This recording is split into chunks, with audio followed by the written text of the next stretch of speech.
Praise be to the name of the Lord. Church, it is time now to read God's Word. God's Word that is chosen for this morning's meditation. That is taken from Isaiah chapter 50. Isaiah chapter 50 verses 4 through 9. Isaiah chapter 50 verses 4 through 9. The sovereign Lord has given me an instructed tongue to know the word that sustains the weary. He wakens me morning by morning, wakens my ear to listen like one being taught. The sovereign Lord has opened my ears, and I have not been rebellious. I have not drawn back. I offered my back to those who beat me, my cheeks to those who pulled out my beard. I did not hide my face from mocking and spitting. Because the sovereign Lord helps me, I will not be disgraced. Therefore, I have set my face like flint, and I know I will not be put to shame. He who vindicates me is near. Who then will bring charges against me? Let us face each other. Who is my accuser? Let him confront me. It is the sovereign Lord who helps me. Who is he that will condemn me? They will wear out like a garment. The moths will eat them up. The moths will eat them up. Praise be to the name of the Lord. May the Lord add his blessings to the reading and hearing of his holy word. Amen. Church, this is a servant song. Servant songs are those which are prophetic utterances about the person, work, and ministry of the Lord Jesus Christ in the book of Isaiah. There are 4 servant songs. One we find in 42, second chapter. One we find in 49, the other is here, and the other would be Isaiah 53, where we see the suffering servant as if someone is standing in front of the cross and depicting, describing picturesquely, graphically, the crucifixion scene is Isaiah 53. Here, there in Isaiah 53 is the suffering servant. Here we see the listening servant, a disciple, the listening disciple, the servant of the Lord, none other than the Lord Jesus Christ. So church, come now as I open up Isaiah chapter 50 verses 4 to 9. I have entitled my sermon this morning as Divine Principles for Disciples of Christ. Divine Principles for Disciples of Christ. I would be opening up this powerful chapter. In fact, not the chapter, but this passage, looking at the Lord Jesus Christ as he is presented as a master disciple. As a master disciple. But he actually is the disciple's master. But you will see him presented as a master disciple, giving us the illustration of what it means to be a disciple. Before he became the master, he himself is a disciple. Therefore, from his life, I would like to glean 3 things. First of all, the discipline of discipleship. Secondly, the demand of discipleship. And thirdly, the dependence of discipleship. Come now, the discipline of discipleship, the demand of discipleship, and the dependence of discipleship. First of all, the discipline of discipleship is to tune up your ears. The discipline of discipleship is to tune up your ears. Before we go any further into the principles that I want to lay down this morning, I actually want to give us some observations. In this section, in this servant song, Isaiah 50 verses 4 to 9, 4 times we see the servant calling God Jehovah Adonai, which means the sovereign Lord. That means God is the owner of each member of the human family, and that consequently claims the unrestricted obedience of all. Because He is sovereign and He is the owner of each member of the human family, He claims the unrestricted, undiluted, unchallenged obedience of all. That is why, as the servant calls the Lord as Jehovah Adonai, he places under the sovereignty of God and calls himself a disciple. And he gives his unrestricted, undiluted, unchallenged, unrivaled obedience to that God. Let me tell you, discipleship is all about an all-out commitment to the Lord, the Jehovah Adonai. It comes with an absolute obedience without any questions asked. That is discipleship. Friends, if that is discipleship, and only the disciples are called Christians, how many of us sitting here this morning would be called Christians? Just keep it in your mind. As I lay down the principles for us this morning, I want us to challenge our own selves with the Word of God, question ourselves with the Word of God, whether am I a true disciple or not, right? Therefore, first of all, the discipline of discipleship is to tune up your ears. Let me tell you, in these chapters, beginning from chapter 47, 48, 49, 50, all of it, the major theme or major concern for God in these chapters is basically the failure of the nation Israel to listen. Therefore, the servant of the Lord. In fact, Israel was chosen to be the servant, but Israel fails, and therefore the ultimate servant of the Lord Jesus Christ, comes as a powerful, obedient disciple and the ultimate suffering servant. A listening disciple and a suffering servant is what the Lord Jesus Christ is in this passage. So now, if anyone wants to follow him, anyone who wants to follow him must be a listening disciple and a willing and suffering servant. Are you with me? Therefore, look at this passage. Look at this passage. He says, He wakens me. Before that, the sovereign Lord, verse number 4, the sovereign Lord has given me an instructed tongue to know the word that sustains the weary. He wakens me morning by morning. He wakens my ear to listen like one being taught. The sovereign Lord has opened my ears, and I have not been rebellious. I have not drawn back.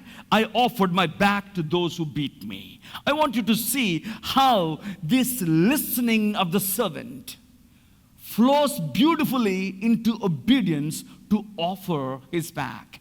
Before we move into the next point, I want us to understand the discipline to tune up our ears. How often do you actually tune up your ears to listen to God the Father? Jesus being the Word of God, Jesus being the incarnate Word, He chose to sit like a disciple at the feet of the Lord to learn from God the Father. And therefore, friends, I want us to understand this morning, this Jesus challenges us this morning, the sensitivity of our ears to listen to God the Father. Listen to hear His word in the midst of the noises and the different voices that are all around us. So, I want us to see the problem which is there with the Israelite nation. Verse number 2 of chapter 50, which we are looking into now. When I came, why was there no one? When I called, why was there no one to answer? There is no one to hear. There is no one to answer. There is no one. There is no one. That is the cry of the Lord. Even in chapter 48, verse 8, the Lord says, you have neither heard nor understood. From of old, your ears have not been open. That means your ears have not been open. Simply put, you have not submitted yourself to my authority. Well, do I know how treacherous you are? You are called a rebel from birth. The Lord says you have been a rebel from birth, but the servant of God here says, I have not been rebellious, Lord. I want to obey you in spite of the cost. What a contradistinction that we see from the failed Israel and the successful servant of the Lord, our Lord Jesus Christ. And therefore, the problem is answered in the Lord Jesus Christ. The problem of the church today also is this, that we have stopped to listen to God the Father on a daily, frequent basis early in the morning. Is it your habit to listen to God early in the morning? Not only that, my dear friends, the purpose of this listening, he tells beautifully, the sovereign Lord has given me an instructed tongue to know the word that sustains the weary. It sustains the weary. It sustains the weary. Someone who is totally exhausted of strength, for that matter, Israel is totally exhausted of strength just because they were under the law. Now comes God, the Lord Jesus Christ, as an answer, and he gives them the call. All those who are weary and heavy laden, come unto me, I will give you rest, because the rest is in the word that I receive from my Father every morning. You remember that time when in John chapter 8 we see how this weary woman who was caught in adultery is being chased with stones, and now she is about to be killed, and she is brought into the presence of the Lord Jesus Christ. How weary because of her past, weary because of her present, weary because of her future, which is going to be death. But there, the Lord Jesus Christ meets her and gives her the grace that she has never heard. People were ready to kill her, but the Lord says, I too won't condemn you. Because you know why? I want us to see this verse. John chapter 7, where we see the beauty that comes from the Lord's mouth is the grace and truth and authority over sinners' life. But you know, the beauty comes from his mouth. But before that, something beautifully happens here. I want us to see the last verse of chapter 7, which flows beautifully into chapter 8, into this incident. In chapter 8, we have this scenario. In chapter 7, verse 53 is this. Then each went to his own home, but Jesus went to the Mount of Olives. But Jesus went to the Mount of Olives. What I mean to say here, friends, this morning is this. Jesus, every time he went to the Mount of Olives, what was happening there? What was happening there is the powerful communion of the Trinitarian God is happening there. He was talking to God the Father. How was he talking as a man to God the Father? He was beautifully in the medium of communication, and the communion was the third person of the Trinity, who is none other than the Holy Spirit God. Therefore, if the Holy Spirit God and the Son of God and the Father God are having that communion, every morning he delivers those words out of the communion which he had throughout the night. Early in the morning, he was wakened by God the Father, and he was not rebellious. He was listening. Therefore, he calls himself the polished arrow. Hallelujah. He was the polished arrow. Can you see that? Chapter 49 is another servant song. There he calls himself. Verse number 2. He made my mouth like a sharpened sword. In the shadow of his hand he hid me. He made me into a polished arrow and concealed me in his quiver. What is he? He is like an arrow, polished arrow. He goes and brings what God the Father is intending to achieve. So he talks about his mouth, his words like a sharpened sword. Hallelujah. His voice is the word. He himself is the word. But his resources come from God the Father. Any disciple who would like to be a disciple must tune up their ears to God. Friends, I tell you, here we see in chapter 50, verse 4, what we see here is an illustration or the divine model of listening and obedience. A divine model of listening and obedience. After he moves out of chapter 50, in chapter 51 in verses 1 and 2, he gives a motivation for listening and obedience. I want us to see that. I want us to see that. In chapter 50, verse 4, in the form of the servant of God, the Lord Jesus Christ, we are given a model, the divine model for listening and obedience. In chapter 50, verse 1 and 2, we are given a human motivation for listening and obedience. Come now. In verse number 1, chapter 51, it says, "Listen to me, you who pursue righteousness and who seek the Lord. Look to the rock from which you were cut and to the quarry from which you were hewn." And it says, "Look to Abraham, your father, and to Sarah, who gave you birth. When I called him, he was but one, and I blessed him and made him many." Look at this. He gives an instruction saying, "Listen to me, listen to me." And he says, "Look to the rock from which you were cut." Who is that rock? Abraham is that rock from which the nation Israel was hewn. The nation Israel was cut from the rock called Abraham. And he says, "Look to Abraham, your father. Look to your mother, Sarah, who gave you birth. But when I called him, he listened to me. In spite of the cost, he obeyed me. And therefore, I blessed him." I blessed him. Friends, I quickly want us to see these verses about Abraham in the book of Hebrews, chapter 11.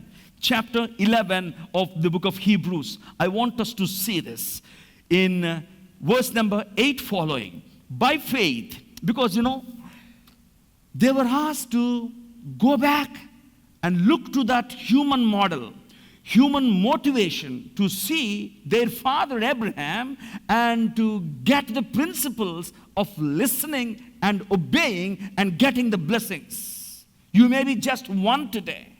You may be just one today.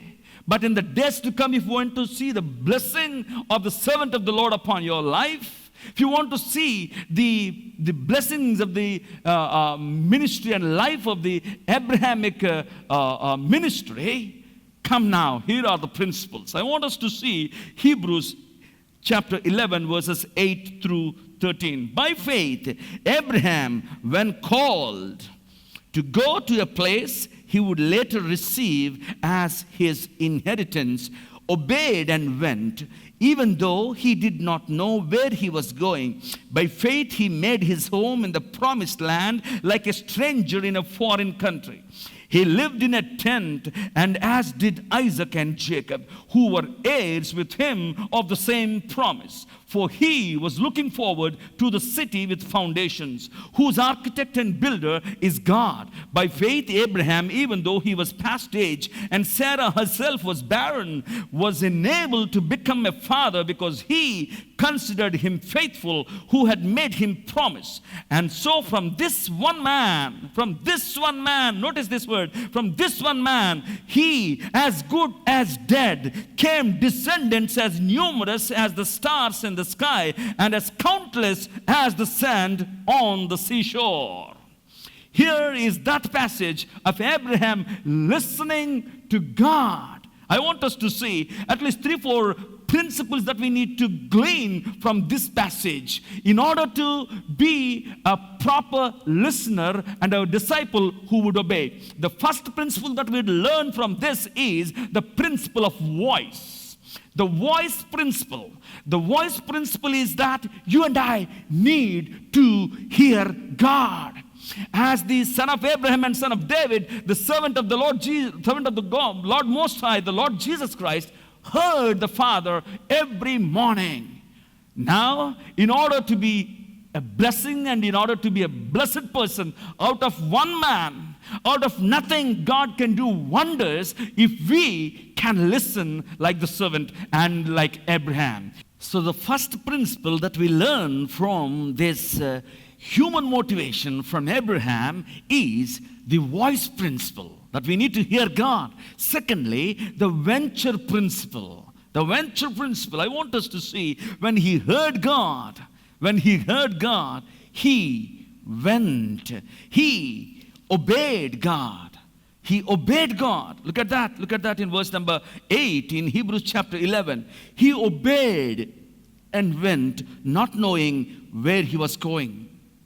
He was asked to move from the familiar people. He was asked to move from the familiar places. He was asked to move from the familiar possessions, from the familiar associations. He was asked to move into almost the dark, but he obeyed. He ventured. Every time we hear as a disciple, the voice, when we hear, the very next thing that the disciple would do, like the master, would be venturing into the unknown. The voice principle, the venture principle, and thirdly, the value principle. The value principle is this. Look at this. He lived in tents.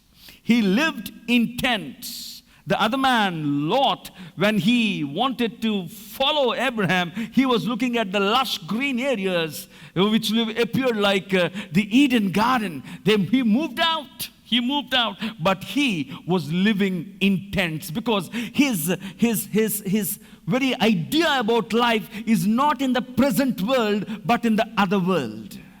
His values are not determined by what he sees right now, but by what he sees later. His value principle. Those of us who hear the voice of God today, even as I speak, if God is asking you to leave the familiar places and familiar people and the familiar and the much cherished possessions of life today, if he asks you to leave, you may have to leave because they have heard a voice and you want to venture basing on the values that God puts into your mind when you hear him.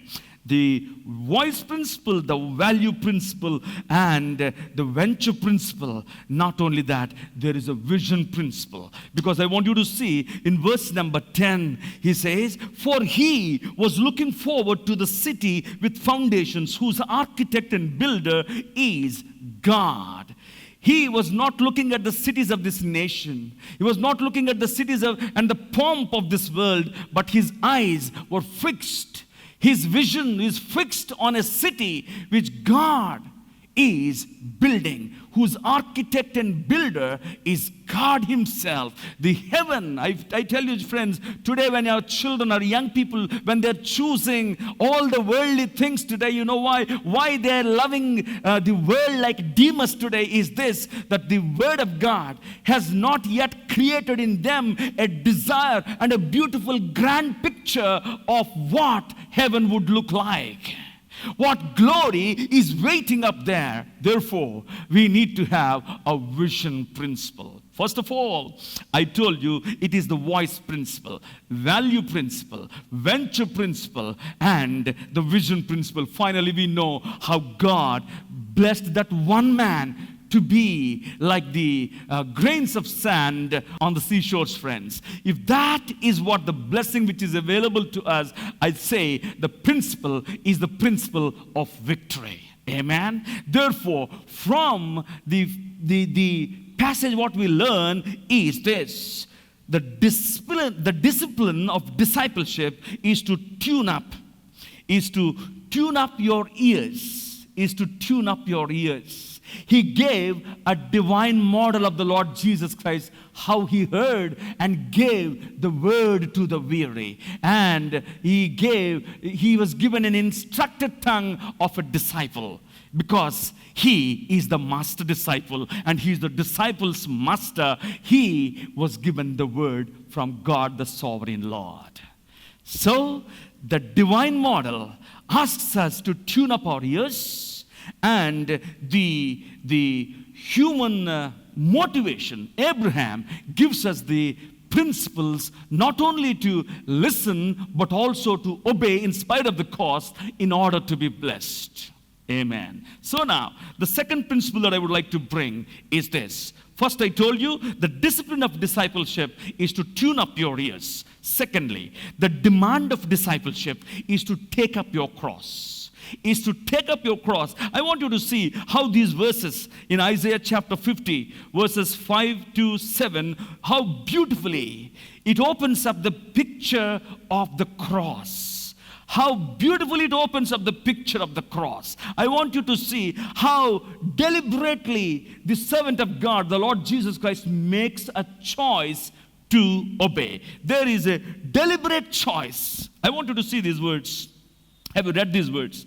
The sovereign Lord has opened my ears, and I have not been rebellious. Let me tell you, open my ears is not like, just opening ears to hear. The very phrase is a very special phrase in the Hebrew language.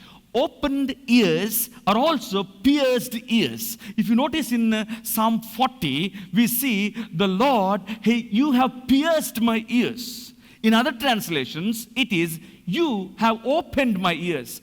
Piercing the ear is a picture, according to the law, mentioned in Exodus chapter 21, verses 1 to 5. It is a picture of a surrendered, submitted, loving, obedient servant and a slave who is none other than a bond slave for a master. Now, here, as he kept on hearing God the Father, he committed himself to be a bond slave, which means he will have no agenda of his own but to do the Father's will. Look at the submission and the surrender and the sacrifice which are seen in the pathway of the Lord Jesus Christ towards the cross. I want us to see this. The sovereign Lord has opened my ears, and I have not been rebellious. I have not drawn back. I offered my back to those who beat me, my cheeks to those who pulled out my beard. I did not hide my face from mocking and spitting, because the sovereign Lord helps me. Hallelujah. Can you see how the pulling of the beard and the spitting upon the face, what a shame and what a disgrace it is all. But he says, I don't consider it as a disgrace and shame, because they are thinking that they are disgracing me. They are thinking that they're shaming me. But in fact, I am actually covering their disgrace. I'm actually covering with the cross their shame today. If you are that person today whose shame is troubling you today, here is the servant of God at the cross of Christ. He taking up your shame, taking up your disgrace. He was quiet because you know why? Because he has a determination. He has a deep, determined love to do his will in spite of the cost. That is why he says, I have made my face like a flint. I want you to see that verse here. The sovereign Lord helps me. Oh, he says, therefore, I have set my face like flint, and I know. I have set my face like flint is this, the factor of determination in the cross. That is why Jesus, when he called people, he said, one thing, I have made a deliberate choice. Therefore, you also need to make a deliberate choice to follow me. That is why he says, whoever would like to follow me must deny himself and take up his cross and then follow me.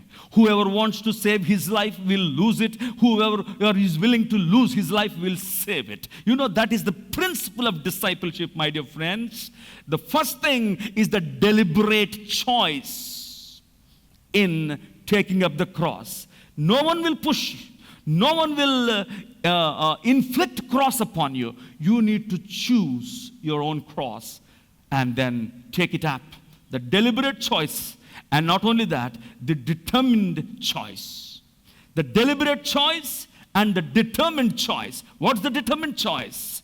Whoever wants to put his hand on the plow, whoever has put his hands on the plow must not turn back. That is what the Lord, He's showing in the model of the cross bearing. He says, I have made my face like a flint.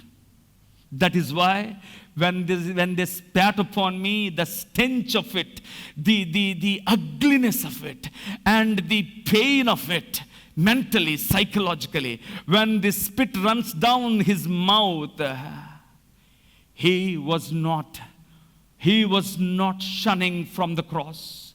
He was not shuddering to go to the cross, but he says, I have determined to take up the cross in spite of the cost and in spite of the crux of pain out of it all. I am willing. He says, I have, in a way he says, I have the idea of submission in it. I have the idea of surrender in it. I have the idea of sacrifice in it.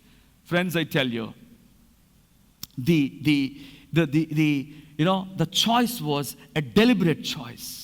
The choice was a determined choice. Like, no turning back.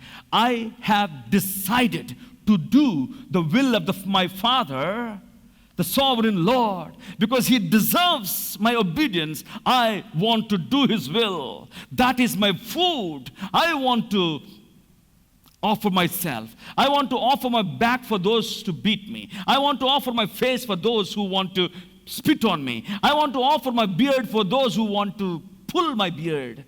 For any shame, any suffering, I'm willing to take up. Now, He calls the same thing. Will you turn back when things go tougher in life? Would you say, I have decided to follow Jesus, no turning back, no turning back. And the third principle that I would like to bring from this passage is the principle of dependence in discipleship. The first principle I told you is the discipline of discipleship is to tune up your ears. Secondly, the principle of the demand of discipleship is to take up your cross. And thirdly, the dependence in discipleship is to trust up for help. That's what we see. 2 times, verse number 7 and verse number 9, he says, because the sovereign Lord helps me. In the middle of the cross, in spite of the costliness and the painfulness of the cross, the shame of it all, the suffering of it all, he was not looking around, but he was looking up because he knows the help comes from the sovereign Lord. The one who called him to obey will give the strength to endure, to bear, to go with that long suffering. The one who called you also today to come to be a disciple, to become a disciple, will give the strength in the midst of tough times. Are you that person this morning who's going through a tough time because you have taken up the cross? Probably you don't want to go along with the world in giving bribes. Probably you're not that person who want to go with the dowry system, though who does not want to go with the caste system, and because of that you are not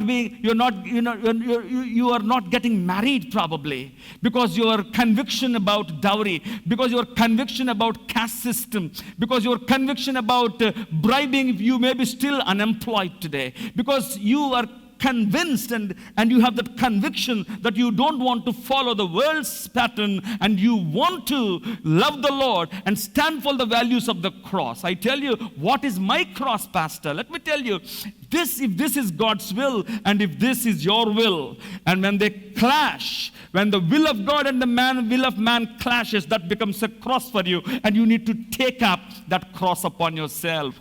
Friends, I tell you, when you take up the cross, sometimes the weight and the pain and the load of the cross will be there throughout your life. But if you're willing, let me tell you, the beauty of the dependence in discipleship is to get the help from the sovereign help. You may not enjoy the pleasures of this world, but you will enjoy the glories of that other world. Say an amen to it. You may not enjoy the pleasures of this world, but you will certainly enjoy the glories of this world. Because he says in this chapter, in these verses, he says, he is the one who vindicates me. Hallelujah for it. The vindication is what we are waiting for.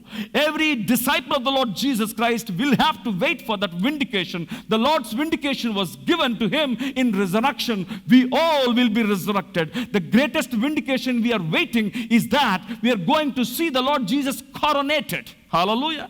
We are going to see the Lord Jesus coronated. But now may I invite you to this path of the Lord Jesus Christ.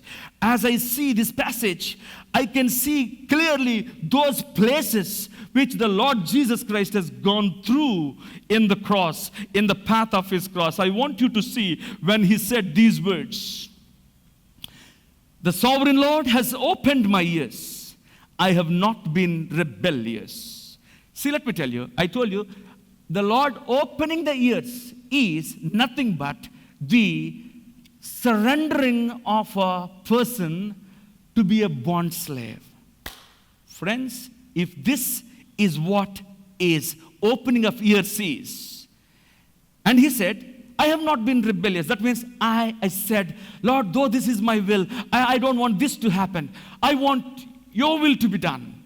You remember that place where our Lord Jesus Christ was battling with the will of his own and with the will of his Father. And that place was called the Gethsemane.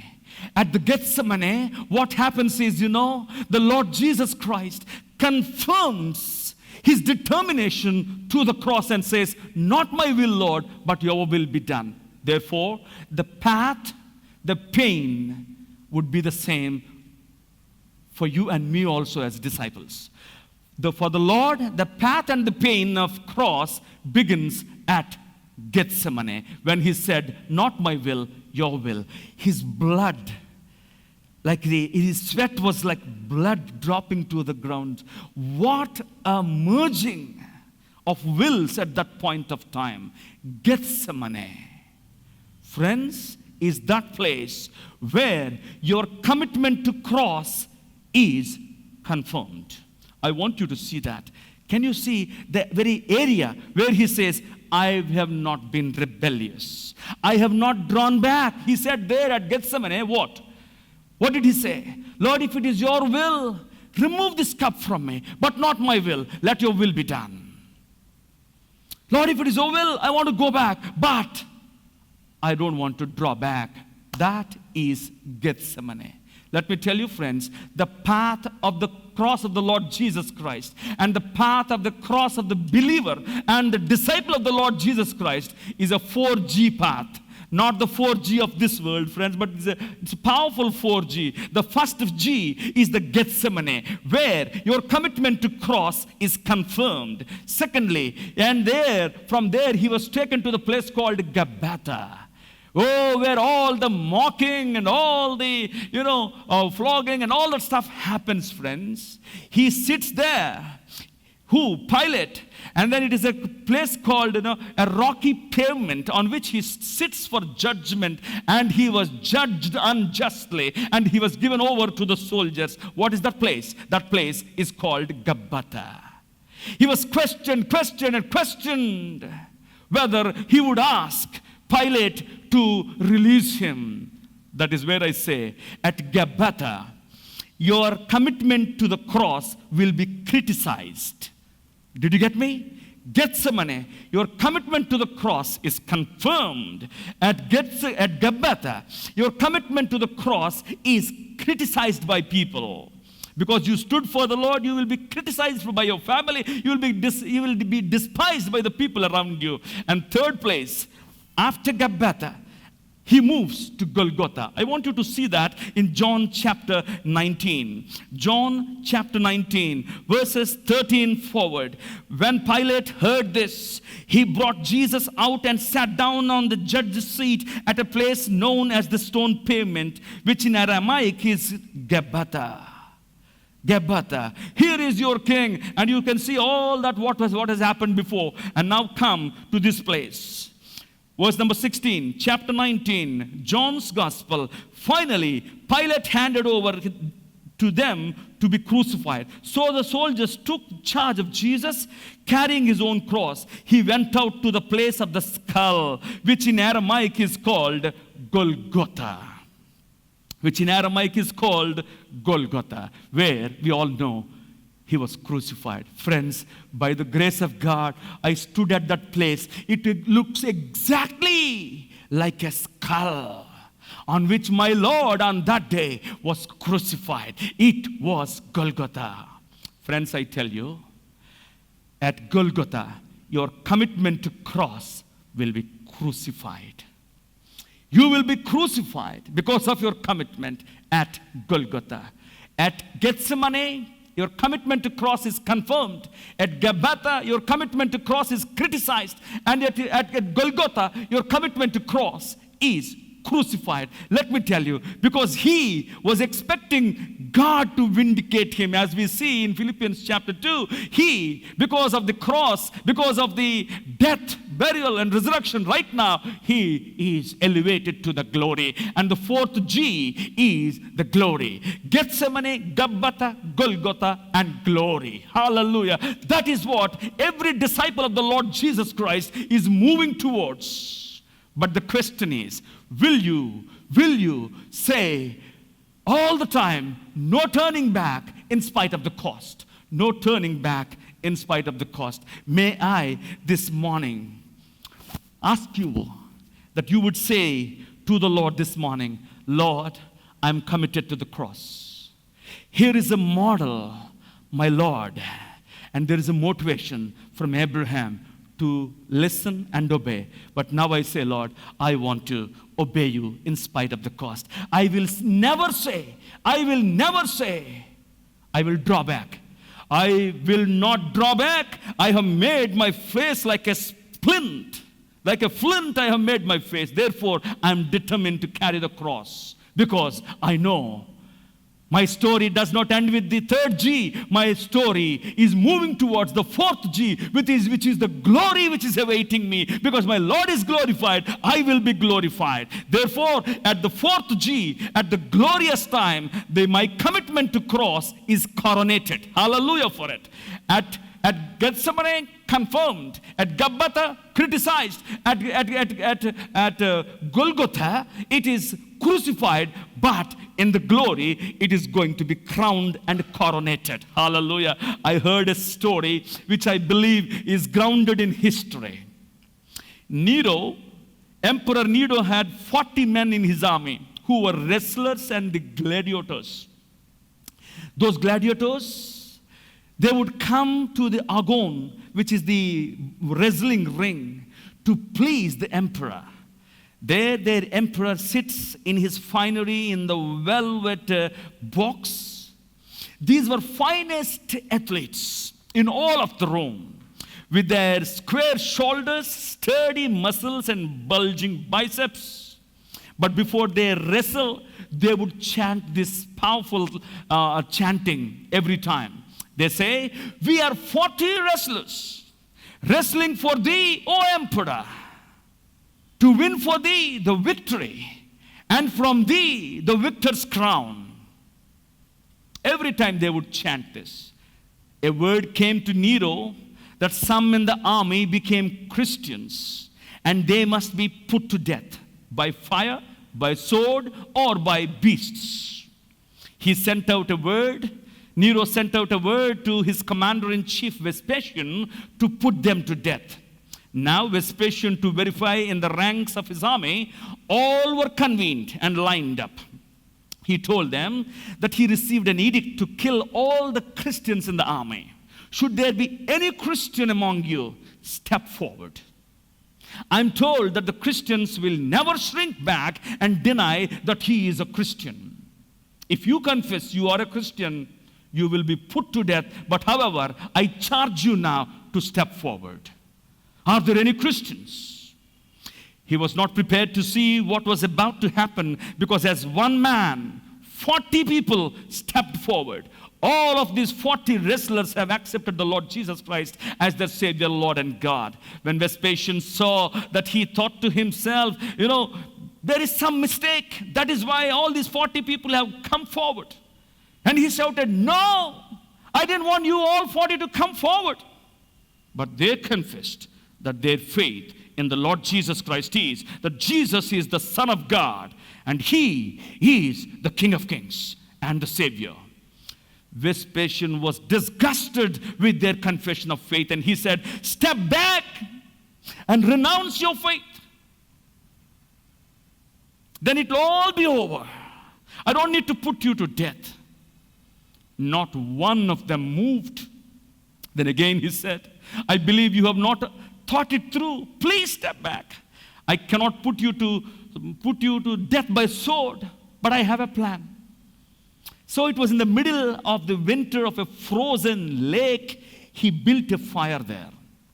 Then he asked them to take off their helmets, breastplates, shirts, trousers, shoes, even the undergarments were stripped absolutely to nakedness in that sub-zero weather. Then he sent them into the darkness, into the frozen lake. You will freeze to death. Then surely you will renounce your faith. Then he said to them, those of you who would like to renounce your Jesus, you may come to the fire and save your life. Surely thinking that they will renounce, having sent them into the darkness, he was waiting for them to renounce one after another. But then from out of the darkness, he had to hear something which he was not prepared to hear. He heard the chanting several times, but this time it was different. For this is what they were chanting. We are 40 wrestlers, wrestling for thee, O Christ, to win for thee the victory and from thee the victor's crown. Vespasian said, now they are chanting now. See, soon they will change. I'm waiting for them to change. But on through the night, in the cold, bone-wrenching winter, the cold grew deeper and deeper. Again he hears the chanting, we are 40 wrestlers, wrestling for thee, O Christ, to win for thee the victory and from thee the victor's crown. But it grew weaker and weaker and weaker and fainter and fainter. They were being numbed by the cold. But then the chanting stopped. Oh, there he saw the slithering across the ice, a naked form of one of those 40, turning his back on Jesus Christ, coming towards the fire. Oh, he is so glad. And Vespasian said, here he comes, and soon the rest will follow. I knew it. Then he had to hear what he was not prepared to hear. The chanting now has changed. We are 39 wrestlers, wrestling for thee, O Christ, to win for thee the victory and from thee the victor's crown. He looked at the misery of the miserable soldier who turned his back and slithered towards the fire. According to the story I have heard, Vespasian was moved, looking at the commitment of this no turning back, like kind of a determination in spite of the cost of their own lives. He understood the value of this King, the Lord Jesus Christ. There, as I heard, he took the helmet from his head, the breastplate from his chest, and he took off his shirt, the trousers, the shoes, and the undergarments, and stripped himself totally naked and ran into the darkness towards the frozen lake, towards the 39. And then he said, along with the 40 people, now the chanting has come out so powerfully. We are 40 wrestlers, wrestling for thee, O Christ, to win for thee the victory and from thee the victor's crown. Are you that person this morning, trying to slither out from the path of the Gethsemane, Gabbatha, and Golgotha, waiting for the glory? Are you trying to walk out, compromising with the world? Let me challenge you this morning. Will you be challenged like Vespasian? There are many people out there in the Christendom who stood for the cause of the cross. We are all waiting for the fourth G. For the fourth G. Let me tell you, church, friends who are listening to me online today, we are moving into such times of where the cross of Christ and our commitment to cross of Christ becomes more real and challenging, where we need to go through the Gethsemane, Gabbatha, Golgotha, waiting for glory. Therefore, there is this demand of taking up your cross. Will you say to the Lord, I have decided to follow Jesus. No turning back, no turning back. Would you please rise to your feet as I submit this prayer into the hands of the Lord? Would you say this morning, Lord, I have decided to follow Jesus. No turning back. I've decided to hear like the Lord. I've decided to obey like Abraham. I want to listen.